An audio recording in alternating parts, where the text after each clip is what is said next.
It's time for the Woke Finder General, top comedian Abi Roberts. Hi, Abi. Mark, how are you? Sorry about my hair. I cut it myself a couple of days ago, and as you can see, it's like Doc from Back to the Future. If I I do was to apologise. comment on anyone's hair, it would be the greatest example of people in glass houses throwing stones. All the best people have cool, crazy hair. Exactly. It would be pot, kettle, black, central. Now, let's talk about Indeed. primary schools, because I think alongside learning basic skills such as arithmetic and reading and literacy, for me, what I really want out of a primary school is that the children, the pupils, are politically correct. I think that's a big priority. Yeah, absolutely. We don't want any 3-year-olds, misbehaving and using non-approved language. This story is about Anderton Primary School in lovely sunny Birmingham. The children are being taught.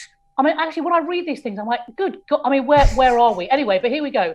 This is actually not satire. This is true. Children are being taught to hold up posters rejecting sexist language being used by teachers. So, like, and phrases include, "Come on, guys, man up, and grow a pair." This is what's being taught to little kids as young as 3. So don't be playing with plasticine. You've got to be getting your correct woke language right. Little Johnny. So anyway, So when you say "come on, guys," the little kids are being taught to hold up signs saying, "Sir, I'm not a guy." This is what we're teaching young kids in Birmingham. And the person responsible is the headmistress. She's called, they've always got double-barreled names, these people. Good God. Sarah Hewitt Clarkson, who obviously did a degree. I blame Tony Blair. She probably did a degree in gender studies and unicorn farming at a university of God knows where. And, didn't become president of the student union despite wearing a Che Guevara T-shirt with a glob of hummus on it. So she's now headmistress of a school, telling children to worry about guys and, grow a pair. How wonderful. Isn't it wonderful education now, Mark? Well, I think Britain is officially North Korea. In fact, the North Koreans would blush at these measures. Yeah, absolutely. It is scary how, I sort of joking aside, obviously I'm a comedian, but this is now becoming, anyone watching this, listening to this is deadly, deadly serious. This is neo-Maoist. Look up all, the stuff that Mao did between 1952 and 68. This is exactly what happened, getting young people to denounce older people for their language. And now these younger people are having the guilt put on them of, we must report these people. And the same, Lenin was the same. Basically look at any left regimes, and this is where we're going, guys.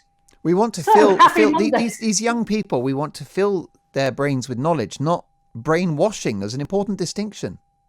Yeah, exactly. And also these little kids, they're, like I said, I'm just thinking, when I was like, 3, probably with my little Hungry Caterpillar book, thinking, look, there's a hole in that apple. I wonder if the caterpillar's eating listen, it. I'm so glad I didn't go to nursery with you, because you would have been so triggering, Abi.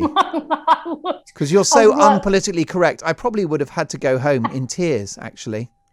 You probably would have had to report me. Yeah. Exactly. Well, that's the other thing as well. Boys don't cry. We're not allowed to say that anymore, even though it's a great Cure album. Anyone out there who wants to check it out. But the scary thing is, Mark, as well, is that this lady, this headmistress, and they've all come. Basically, they're all common purpose. I'm sure the organisation that trains all these people up. These people are useful idiots for the Maoist takeover, which is basically what's happening.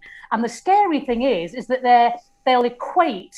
In fact, I'll read something. She's put, all this sexism is a spectrum which extends from a teacher using the word guys and not meaning anything harmful by it to the rape, torture and murder of women, which is basically like if someone stole a chip off someone's plate in the school dining room, their next stage would be armed robbery and arson.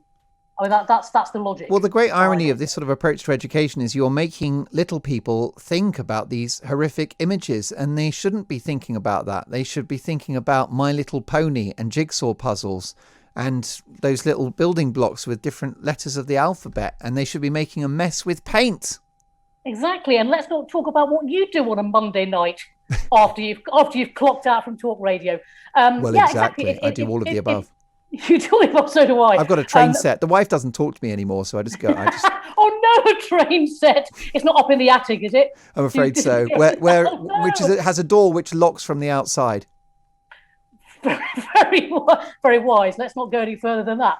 I hope it's trains you're using. But anyway, it's awful. And like I said, I really feel for these poor little kids in Birmingham. I don't know if any of them watching, but good grief. I'm sure you all agree that I've got no doubt that the school you mentioned does a great job, and I'm sure it's an excellent school, and I'm sure the kids are happy, and I'm sure that the teachers and even the head teacher are doing their best and possibly smashing it when it comes to their education. But please get rid of all of the woke rubbish. The kids don't need it.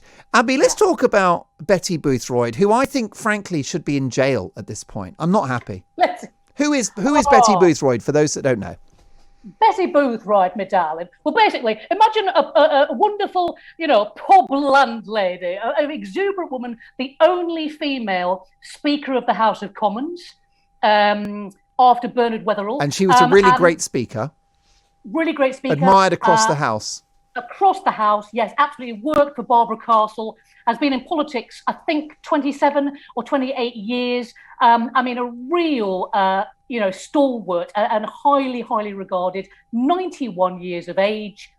Darling Betty got a call to say, "Listen, love." I'm sure it wasn't "Listen, love," because then that would have been reported by somebody. But basically, she missed. Again, I can't believe this is actually true. She is being reported, but she missed a sexual harassment training course, which sounds a bit weird. It sounds like they teach you how to sexually harass somebody. Basically, yes. she was wrong and say, "Betty, we're investigating you." And she's 91 and she's just had open heart surgery. My darling Betty just had an aorta, a valve in her aorta operated on, and she was out of London very sensibly. The doctor said, "I think it's best if you recuperate out of London." And they still, do you know what? Double-barreled name. Let me read this woman's name out. Lucy Scott Moncrief. That's a mouthful, isn't it? I do worry about all these double-barreled names, Abi. It's a properly, it's a red flag, isn't it? It's a red flag, exactly. All these kind of white liberals with nothing better to do.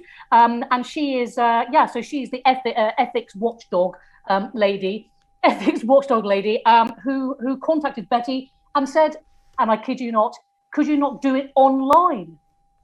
To a 91-year-old woman. I mean, it beggars belief. It really does. Well, where are we? What's going on? Where are we indeed? Abi, just 7 more sleeps until you're back for another Woke Finder General session. We love this slot. The audience love it too. We will see you a week today at 6:30. Always unmissable. And we'll play out, Abi, with a brilliant missive in the way that Betty Boothroyd herself would have put it so perfectly.